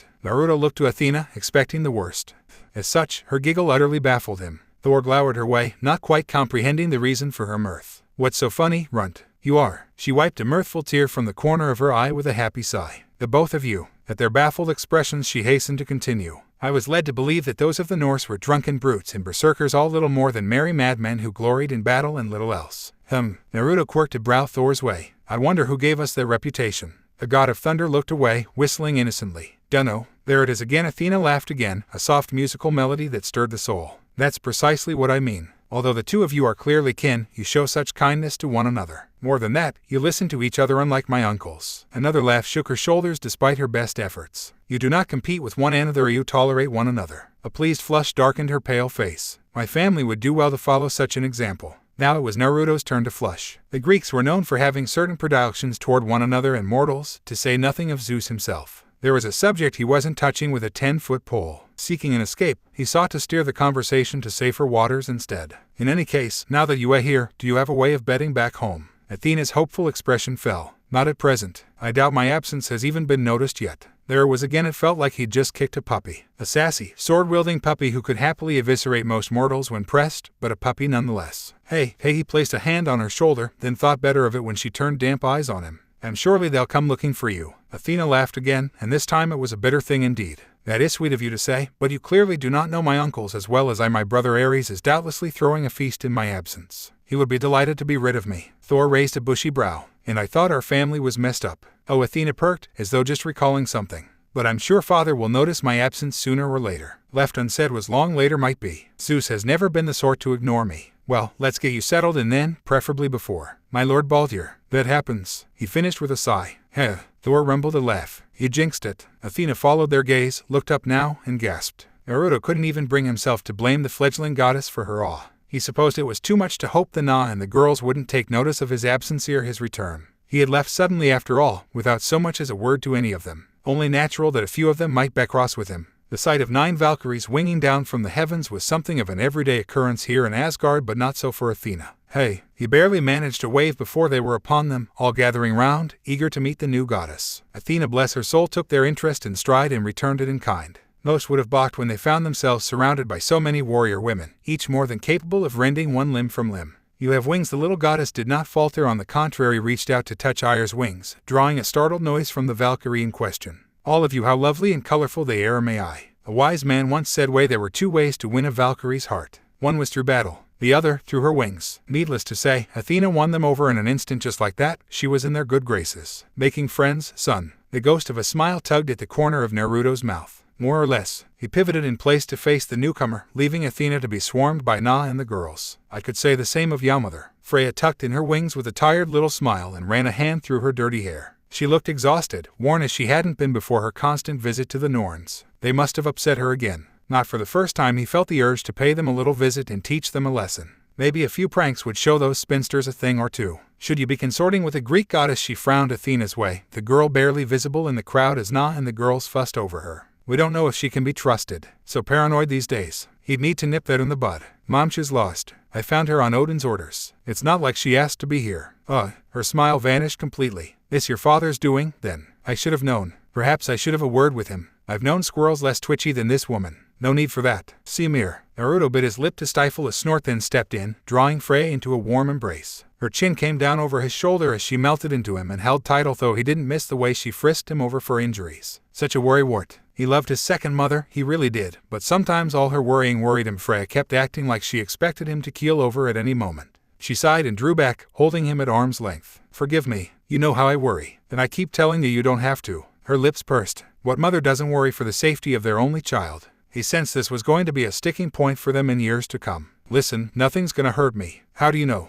Thor grunted in the background, responding to something they hadn't heard. You weren't kidding, girls got a mean right hook on her. Naruto groaned, even as more than 1 Valkyries cackled at his plight. I told you not to poke her. His brother laughed. Don't worry, I'll be good and keep my eye on her. Mjolnir's on her. Well, if Thor was swearing on his hammer. Freya heaved a sigh. Go, talk with your father. I'll make sure he keeps his promise. Sure enough, Odin was over the moon. Or maybe it was over the sun. Semantics, he supposed. In the end, Naruto couldn't blame his father for his enthusiasm. Any Greek goddess here in Asgard, even temporarily, was a veritable treasure trove of knowledge just waiting to be tapped. He hoped he wouldn't get too attached. A daughter of Zeus would be missed sooner rather than later, and he wouldn't be surprised if the Sky Father came to pay them a visit. Wonderful, wonderful. Odin clapped him on the back the moment he entered his sanctum. I knew you'd find her, of course, but I never dreamed it would be this quickly. I'll be busy for days, no, weeks with her. His brow furrowed. You make it sound like you're going to interrogate her. Perish the thought. The All-Father guffawed, a rare sharp sound. I'm just going to ask her a few questions. She's free to do the same. Think of it as an exchange of knowledge. But he drew him into a brisk embrace so sudden that even Naruto found himself startled for a moment. You've exceeded my expectations once again. Take some off, Baldur. His good eye winked his way. You've done enough. Have some fun. Go visit Midgard with Tyr, travel the realms, enjoy yourself. Was that where Tyr had scurried off to? Now he found himself tempted to join him, but a thorn of concern tugged at his heart. Be kind to Athena. She's very young. Looking for a Greek bride now, are we? Heat speared through his face. I don't know what you mean. Though Odin's grin was telling, damn him. You seem awfully protective of her. Drop it, old man. Now, no need to get so defensive. Skadi could stand to have a little competition. A book winged his way and he ducked nimbly. All right, I get the hint. Relax, she'll be safe with me. He made a sign with his right hand and sketched a shallow, patronizing bow. All father's honor. Naruto quirked a brow. I swear on the ravens. Happy now. His brow climbed higher. Fine, I swear on my good eye. Ravens, better. It was the best he'd get out of him. Good. Mind sending me to my room? I want to rest. Not at all. Odin tapped his spear against the ground. Hyugen. A vortex of ravens whirled around him, and in an instant he found himself spirited away to his door. Naruto took a moment to exhale, bid Hyugen farewell, and slipped inside. He felt the air shimmer as he did just as it should. Good. No one had tried to enter since he'd last been here. His home away from home was, quite literally, the safest place in Asgard, made utterly secure by seals and all manner of traps. None could enter without his permission save Tyr. No ravens could spy upon here, no spell could slip in without his notice. It was his last bastion, his fortress, his sanctuary, his place to air his thoughts in private without fear of being discovered. A moment of silence passed. Naruto inhaled, exhaled, considered the paintings on his walls, the bed with its heavy fur blankets, the writing desk piled with papers and all manner of research. There was still so much to do. He'd thought he had more time before things spun out of control. Athena's arrival threatened to complicate things. Complicate them a great deal. Her presence here would doubtless draw the ire of others, which would in turn force him to accelerate his plans even further. He was prepared to deal with the Norse pantheon, but he had so little knowledge of the Greeks. Should he find Tyr ask him to spirit Athena back to Greece with the Unity Stone he could know, that wasn't fair to her. Damn it. His fist slammed down, cracking the wall. Ingrid trilled mournfully in her sheath like a worried child. Your heart hurts. I'm fine. Anger spent, he blew out a breath and threw himself onto his bed. Just had to get that out of my system. Better out than in, I say. Darn dwarves and their tricky teleporting bullshit. Naruto nearly jumped clean out his skin. Damn it, Brock, don't do that. How'd you get in here? The Azure Vulgarian shrugged. Blame the Aller for not locking down all the paths round here. Odin likely would if he heard of this, all the more reason to keep it quiet. He scowled his way. What do you want? Meh, when you got it, you got it. The smith answered with a mysterious grin. Anyways, you ready? A blonde brow quirked in confusion. Ready for what? For the lady, Yadolt the dwarf smacked his knee. I ain't never been myself, Sindri always got in the way, but hey, what he don't know won't kill him, hey. His voice lowered in a warning. Brock, come on, I got's a one-way shortcut for you. Free of charge. Bright eyes widened, narrowed now. He had a bad feeling about this. What do you mean a one-way? Reality unfolded and he found himself lurching forward onto his hands and knees, losing what little he'd eaten this morning.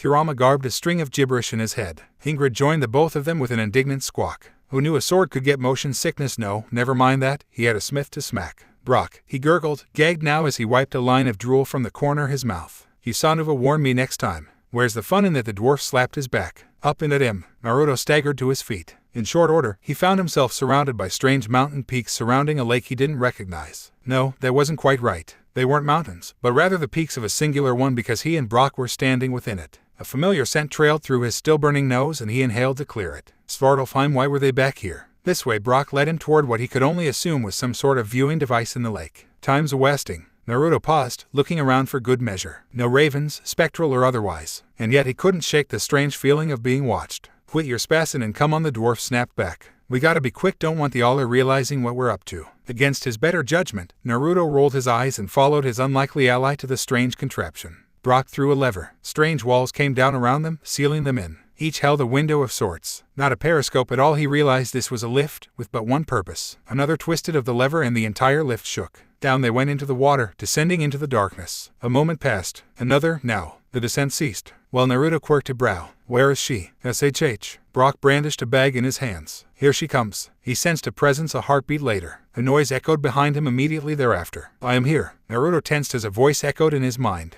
Curiosity roused, he turned to face them without fear. He looked upon a mermaid. Bright golden eyes gazed back at him from a pale face framed by dark hair and a faint smile. She was a foreign creature to him, neither truly human or god, yet he found himself awed all the same. Mermaid spoke to your soul. He'd read that once in one of Odin's many, many books, but seeing, feeling, as they say, was believing. Today certainly was a day of firsts for him. The lady waved a hand and touched the glass. It rippled, parted for her now. Brock offered the bag in his hands. Rather than accept it straight away, she tilted her head. Curious. You have two souls. The second is in your stomach. Oi, I heard that. A lady of the forge accepted Brock's back. Hair gusted forth from it, spilling into the water alongside bits of metal he didn't recognize. She considered them, as an artisan might her paints, then turned to them. Once more she held out her hand with intent. Brock nudged him. You know what she needs. Eve a god. The Lady of the Forge beckoned silently. Fine. He bit his thumb and thrust his hand through the portal. Her hand touched his, pleasantly warm despite the depths. Red liquid trailed out, forming a familiar symbol, first that of Asgard, then of another, taking on the likeness of a leaf. She swirled a hand and bound it to the bits of metal Broke had offered her, binding it to them, forming something, shaping it. Nothing was created. I don't understand. Naruto tamped down the uncertainty in his and stared at her. I already gave her more of my for the damn weapon. What more does she need? The lady looked to Brock. Not him. Brock coughed into a fist and grinned ruefully around it. She, wants you in the water. With her. A low realization dawned, his face reddened. Good thing I can hold my breath. You and mermaid sug. Kurama groaned in his head. I hate getting wet. Ingrid trilled indignantly in her sheath. He handed her to Brock and stepped toward the glass. Once more it rippled at his touch. The water was blessedly warm, soothing even. She waved a hand and his vision cleared, allowing him to see her in her entirety. You have my blessing. The ability to see and breathe underwater. 3 more gifts I have for you. She held out her right hand, revealing a trinket of deepest midnight, ringed with obsidian. One is a gauntlet, condensed into this ring. The other is a necklace that becomes a suit of impenetrable armor. And the third I asked for. I am aware. The third is not possible. But the gift has been given, the pact sealed, and I am a woman of my word. I offer you an accord in its place. Bubbles floated past his lips as he frowned. An accord. A compromise. She elucidated for him. What might that be? She swam closer, ran a hand over his bare. Lay with me. Her fingers trailed across his skin. Here and now, and from our union a child would be born. A daughter. I don't think that's how it works. You truly think that, don't you? A startled laugh burst from her, manifesting in a cloud of bubbles. You are so powerful, yet you know so very little of our kin. She tittered. How amusing. He recovered his wits a heartbeat later. That's a very gracious offer. Yet you are nervous. She spread her arms wide, creating ripples in the water. Do you not find me attractive? I do. He did. She was beautiful in a strange, ethereal way. He'd never seen anyone like her, and he likely never would again. Sure enough, her grin grew. Your silence is the answer. Blast it, she could read his soul. Forgot about that. There really was no hiding anything from her. What do I call you? A blink, and for the first time since he'd met her, her smile vanished. Pardon, your name. Her smile returned, this time holding a rueful edge. I cast mine aside a long time ago. In truth, I no longer remember it. If you must call me something, I suppose live will do. He knew the word well enough. Means life. Yes, she hummed happily. You know your language well. It is what I do. I create, breathe new life into weapons and armor like yours. She tilted her head a little, hair lofting in the water. Tell me, how does this name strike you, Lovisa? He repeated it. No, she shook her head, setting her hair swaying once more. Lovisa. She rolled the O a little on her tongue. It means warrior. It will be the name of our child. Sound like you've got everything planned out. Not everything. She pulled him closer. Her lips met his. Brock was waiting for him when he finally emerged from the lake. Had fun. Quiet, you little blue voyeur. Someone else was waiting for them. A hand grasped him by his vest, pulled him out of the water, and hauled him up. Its owner stepped forward, all but pressing herself against him. Ice blue eyes met his. You're a difficult man to find, Baldur. He gulped. Hey, Skadi. Fancy seeing you here. Amid the myriad of locals that constituted the 9 realms, Svartalfheim felt somewhat like the odd one out. Asgard and Midgard, despite being the homes of gods and mortals respectively, had relatively similar appearances and climates, the only difference being the presence of the Bifrost in the sky and the plethora of gods willing to change the weather on a whim. Muspelheim and Niflheim were fire and ice respectively. Alfheim was a desert or a lake depending on who currently controlled the light, and Helheim was about as cold as the vacuum of space. The realm of the giants was little but mountains that exceeded the sky, and Vanaheim was far more an earthly paradise than the earth itself. But Svartalfheim, it was a mineral-rich land where the dwarves had tunneled and mined into every somewhat hard surface to the point an accurate map would set off trypophobia with a glance. It was also the middle of summer, so the lone mountain of Nidavellir was balmy enough to walk around without the furs that most Aesir preferred.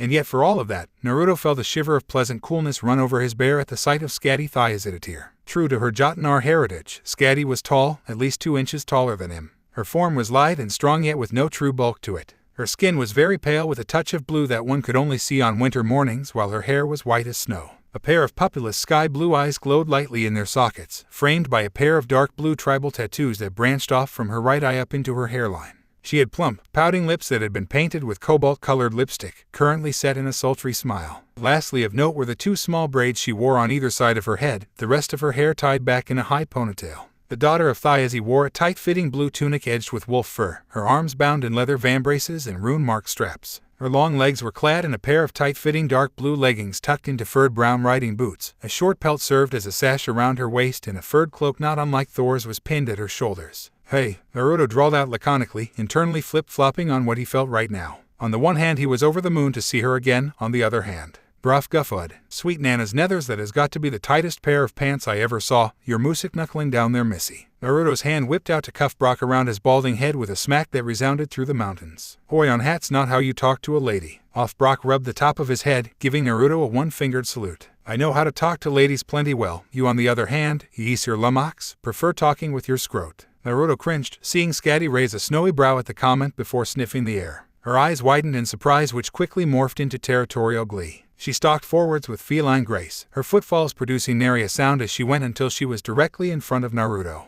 Now that's a familiar scent, though I've never smelled it quite like the mix of an Aesir and something so. She circled Naruto slowly before resting her chin on his shoulder and inhaled deeply, smirking at him seductively again, rare. Naruto tingled at her touch but stepped away, only for Skadi to grab his wrist and twist him back around to face her. Brock, now would be a good time to. Whump went the crass dwarf, the hint of a cackle on the air as he stepped between the realms and left Naruto to the mercies of the now grinning Skadi. Traitorous little rotter, he thought before stifling a laugh of his own as Skadi advanced on him.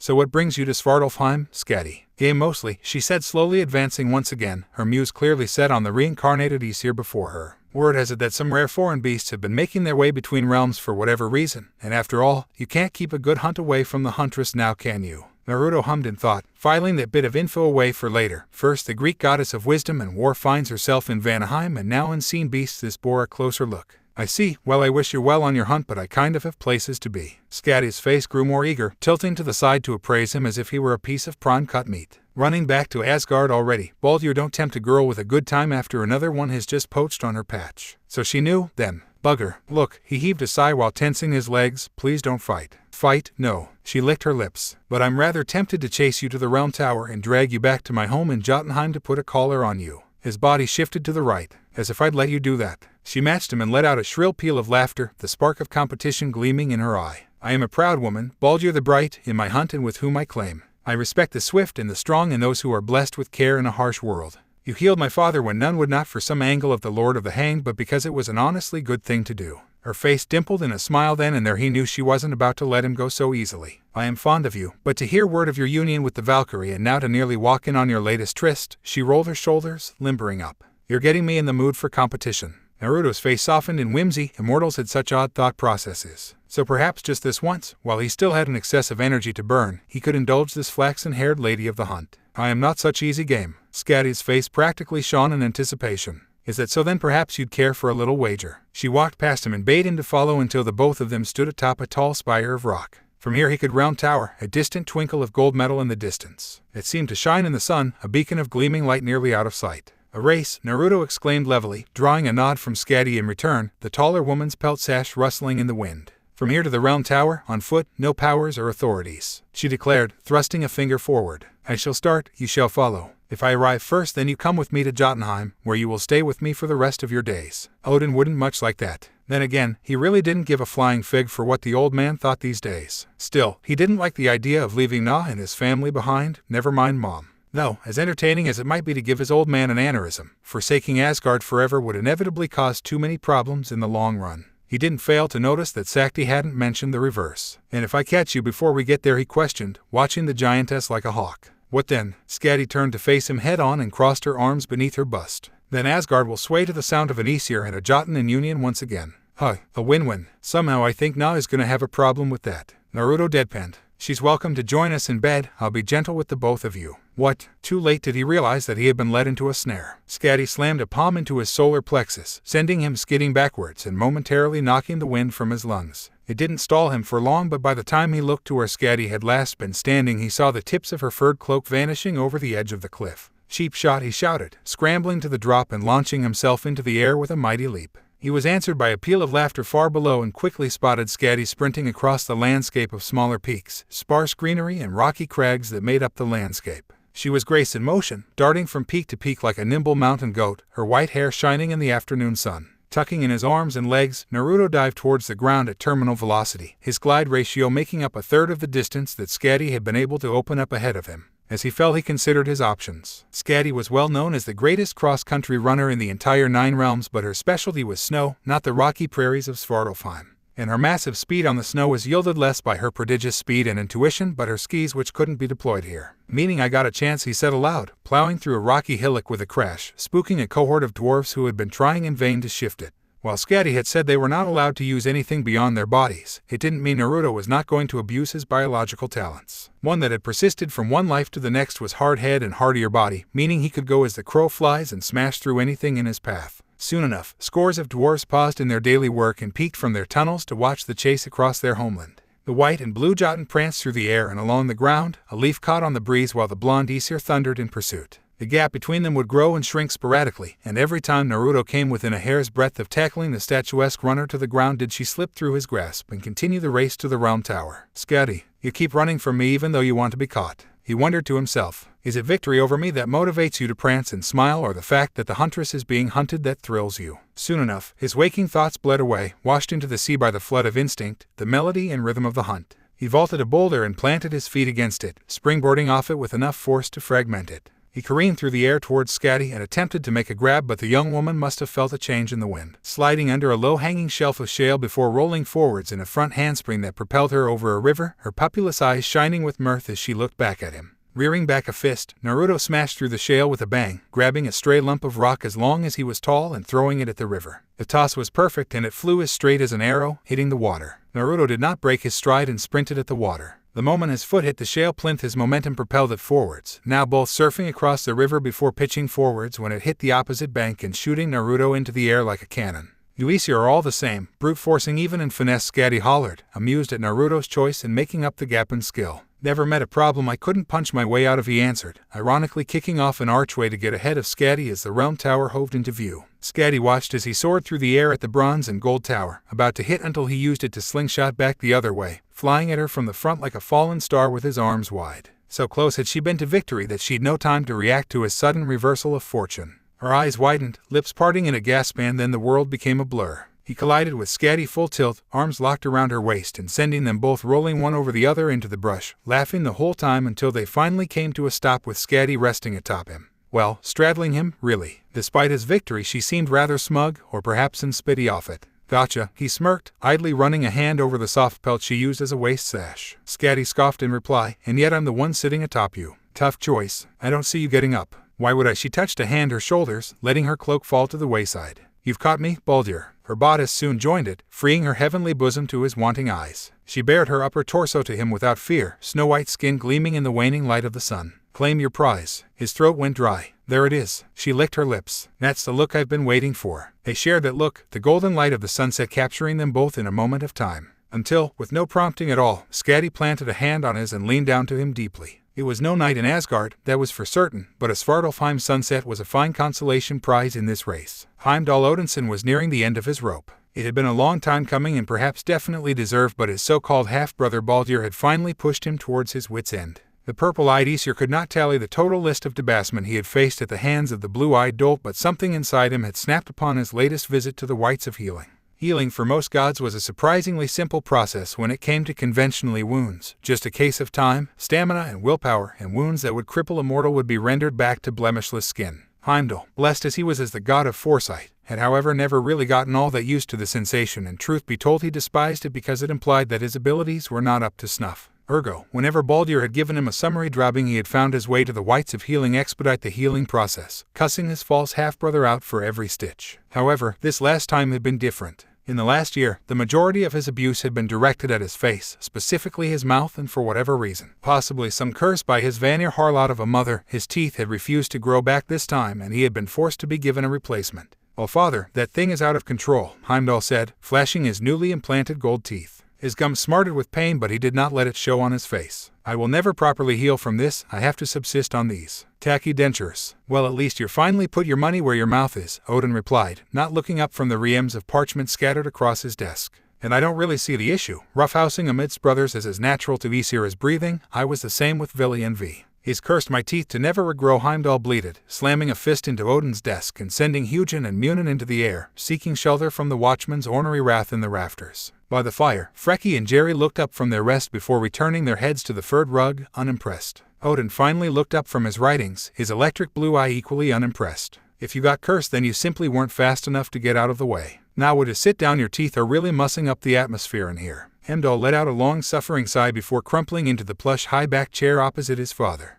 Father, he had always thought of Odin more as his king than his sire. Get it over with. he said, picking out the building speech behind the Aesir Lord's wizened face. Thrumming his fingers on his desk, Odin fiddled with the rings on one of his hands before shuffling his papers into a neat pile, seeming to enjoy the annoyance it promoted in Heimdall. When he was finally finished, he began to speak. Everyone has their place in this family, and with it a role. Thor is my hammer and lightens up victory parties. His kids to a lesser extent but still suitable blunt instruments. Tyr is my explorer and poster child, the one who finds peoples and lets them get to know of Asgard. Baldur is my tracker and closer, forming the bonds where Tyr finds them. The golden boy that will hopefully get so randy with the women of the 9 realms that wars will be won as soon as they hear the name Baldursson. He is not one of us, Heimdall enunciated, his eyes flashing with Bifrost light to punctuate the sentence. He would sooner rip your heart out and feed it to you than assure Asgard's dominance. He is an outsider, a cuckoo egg amidst your ravens. Odin pinched the bridge of his nose in consternation, his lips thinning. Ymir's, you are like one of that dimwit Snorri's poems, endlessly repeating things I already know. I'm edging a sleeping dragon here and you are tickling his S. So long as he has no reason to act on his regicide, then he won't. Subjects do not rebel when they are happy, you get that, you gold-toothed little shit.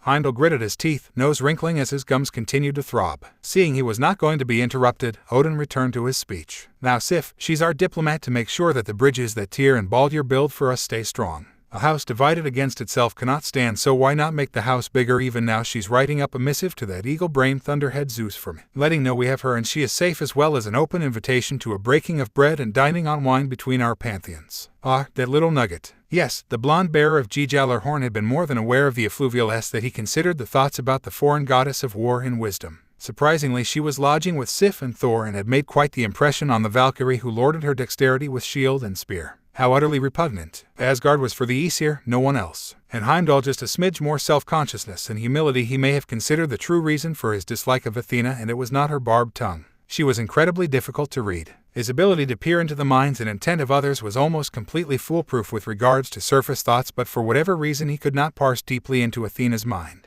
All it would yield was a reverberating echo in his cranium that was almost unintelligible, like her physical body was a manifested thought, and to peek into her mind would produce unpleasant feedback. And where do I fit into all this? He eventually spat. Odin looked at him as if he had grown a second head. Baldur most have really given it to you this time. You know what you are in the plan. You're my watchman, you keep a lookout for threats. Heimdall ground his new teeth till began to spurt from the gums. Yet still, Odin didn't relent. You hold on to Gjallarhorn and come to Ragnarok, which gods forbid it never will. You will blow it and help lead the Einherjar to the fields of Gladshine. The younger god's hand tightened around the handle of his sword. You're my go-to problem solver. I am so much more than that, Heimdall roared, jumping to his feet and releasing a haze of prismatic Bifrost energy from his body that reduced his seat to splinters. I am Heimdall, the white god, the god of foresight. I am he who illuminates the world and keeps Asgard safe. I am the son of Odin and the 9 daughters of Aegir and Ran. He drew his sword from its sheath and held it aloft, thundering with that same Bifrost light. I am the wielder of Hafund, he who ushers in the end and will live beyond it.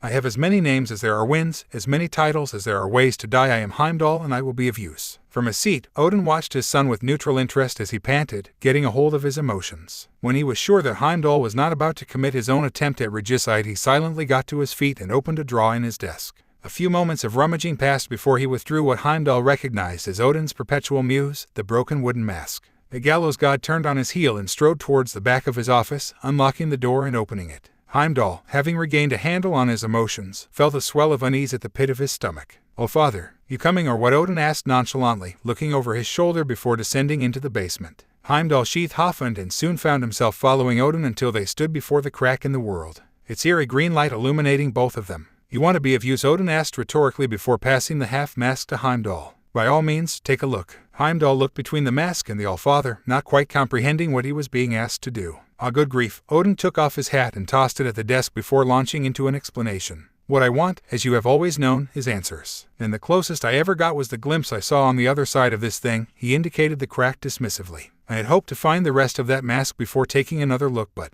it's clear you want to help now. And you are the god of foresight, maybe you'll see something I didn't. Was this just a trick of some sort? It might be. And yet, Heimdall held his king's gaze for a few moments more before turning to face the crack in reality, approaching it until the little sliver of green was right in front of him. He could see. He could not put it into words, but there was something there. With a shadow of his old arrogance, he lifted the half-mask to his face and pressed it to his forehead, using his other hand to cover the other side of his face. His vision took on a green hue and he began to see trace streams of energy emerging from the crack before. With no preamble, he pressed his masked eye up against the crack and gazed into infinity. For a few minutes he stood there in silence and looked, Odin pacing behind him impatiently, waiting for an answer. And then it happened. Heimdall recoiled as if he had been smacked, a stream of green light flowing from his masked eye. The mask dropped to the floor and clattered dully as the watchman of the Aesir fell to his knees, pressing his hands over his face and shook. But before Odin had a chance to ask what his watchman had seen, or for less important, if he was okay, Heimdall began to laugh. It was a haunting thing, realization and true unadulterated mirth beyond measure, yet carrying all the bad intent of an oncoming storm.